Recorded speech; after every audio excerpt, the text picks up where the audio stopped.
समस्त को नमस्कार। प्रभु जीशु मधुर और मिष्ट नाम मु समस्त को स्वागत करुच्ची। आज आम देखा भरोसा क्या ऊपर करने दरकार।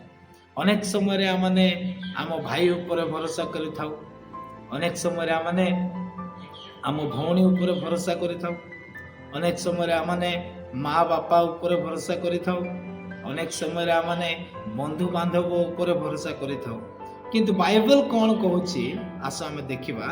बाइबल रे गीत संगीता 118 पर्वर 8 पदर लिखाई, मनुष्य उपर निर्भर रखा अपेक्षा सदा प्रभुंकर शरणागत हेबा उत्तम।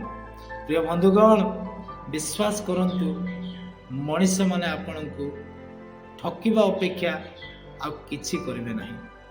जे कोनसी मनुष्य हो आपण को धोखा देबो, जे कोनसी मनुष्य हो आपण को छाड़ी देबे, जे कोनसी मनुष्य हो आपण मान को भरोसा को भांगी देबे। किंतु परमेश्वर आपण को भरोसा को केबे भांगीबे नाही। परमेश्वर आपण को केबे भी एका छाड़ीबे नाही। परमेश्वर आपण को केबे भी तली तलांत हेबा को देबे नाही। जेहेतु से आपण को एवं मते से सृष्टि करिसंती, आपण को एवं मते से अंतःकरण रु जानिछंती। आमानकर कल्पना कौन, आमानकर गठन कौन, आमानकर आवश्यकता कौन, सबु जानिबा परमेश्वर से तांको छड़ा केही भी आउ भरोसा योग्य व्यक्ति हेई परिबे नाही। तेणु आम माने तांको ठारे निर्भर रखिबा दरकार।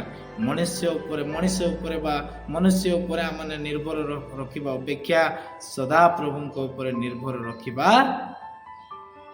अनिवार्य। प्रभु समस्त को आशीर्वाद करंतु। धन्यवाद। नमस्कार।